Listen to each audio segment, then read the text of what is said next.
بستر کرے گی. آج میں اس لیے عرض کر رہا ہوں, احساس اگر نہیں ہے تو مومن. السلام علیکم ورحمۃ اللہ وبرکاتہ.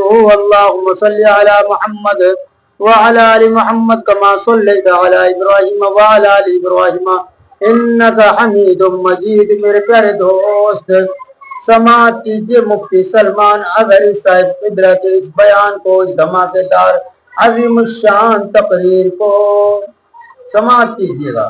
بستر کرے گی. آج میں اس لیے عرض کر رہا ہوں, احساس اگر نہیں ہے تو مومن بھی نہیں ہے. جی احساس. آپ یہ سوچتے ہوں گے ہم فلسطین کے بارے میں, غزہ کے ان نہتے بچوں کے بارے میں تقریر کرتے ہیں, بیان کرتے ہیں, ہم یہاں بیٹھ کر کے کیا کر سکتے ہیں؟ ہر ایک کے ذہن میں یہی بات آتی ہے. ہم نہ جا سکتے ہیں نہ چل سکتے ہیں. ارے مدد بھیجنے والوں کی مدد تک نہیں جاتی, ہم یہاں کیا کریں؟ ایک دولت ہے, وہی حساس جس کو کہتے ہیں. احساس جس مومن کے دل میں آئے تمہیں اندازہ نہیں, یہ عرش الہی کو ہلا دیتی ہے. عرش الہی کو ہلا دیتی ہے مومن کا احساس کا درد. آپ یہاں بیٹھ کر کے اگر وہ احساس کرتے, آپ کو اندازہ ہے ہمیں احساس ہی تو اسلام نے سکھایا ہے. نبی کریم صلی اللہ تعالی علیہ وسلم کی اس امت میں اگر احساس نہیں, جہاں صحابہ کو حضور نے یہ تعلیم دیا تھا. آپ کو پتہ ہے مدینہ طیبہ میں ایک مہمان آئے حضور کی بارگاہ میں ایک مہمان ہے, اور نبی پاک صلی اللہ تعالی علیہ وسلم کے گھر فاقہ ہے. حضور نے صحابہ سے کہا کوئی ہے جو میرے مہمان کی مہمان نوازی کرے, اللہ اس کی مہمان نوازی کرے گا. حضرت ابو طلحہ انصاری کھڑے ہوتے ہیں, کہا یا رسول اللہ میں آپ کے مہمان کو لے جاتا ہوں. ان کو خود کو خبر نہیں ہے گھر میں کچھ ہے بھی یا نہیں. مہمان کو لے کر کے سلا دوں گی, میں سلا دوں گی, آج کی رات وہ نہیں کھائیں گے.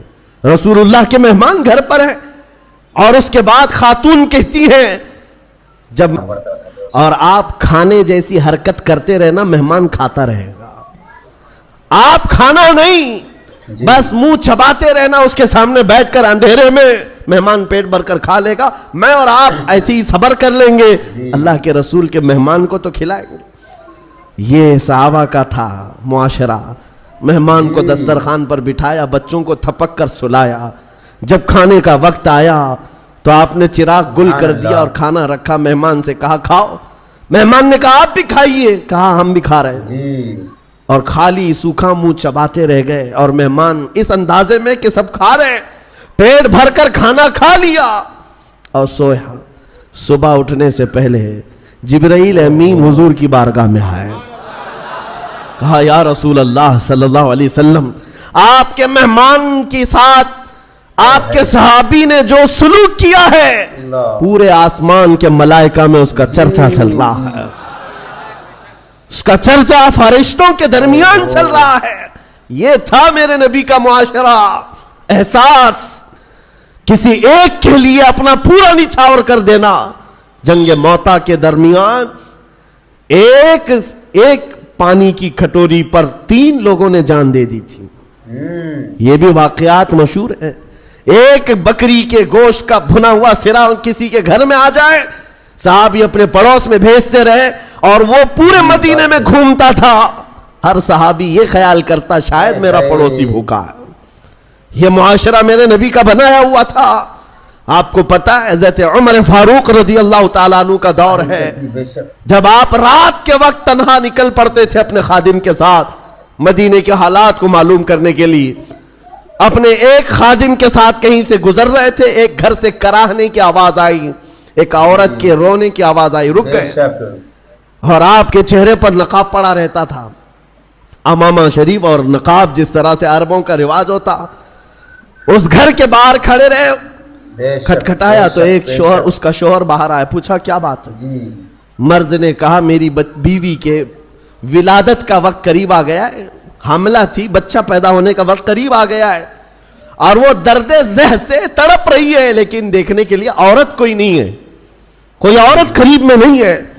خلیفۃ المسلمین ہے وقت کا, جس کے نام سے قیصر و کسریٰ کانپتے ہیں.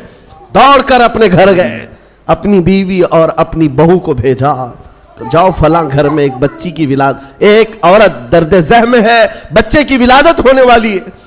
جی تو میرے پیارے دوستو، اپنے مفتی سلمان ادری صاحب کا یہ دھماکے دار عظیم الشان تقریر کو سماعت کیا، تو پیارے میں آپ سے گزارش کروں گا، مؤدبانہ مخلصانہ عرض کروں گا کہ اس بیان کو سب آپ کی نیت سے اپنے دوستوں میں، اپنے رشتہ داروں میں، اپنے پڑوسیوں میں، اپنے بھائیوں میں ذرا جمع کر اور دبا کر شیئر کر دینا۔ اور پیارے اگر مجھ ناچیز محمد شریف ملک کو اگر آپ فیس بک پر دیکھ رہے ہیں یا انسٹاگرام پر دیکھ رہے ہیں تو وہاں بھی اس کو فالو کر کے میری حوصلہ افزائی کیجیے گا۔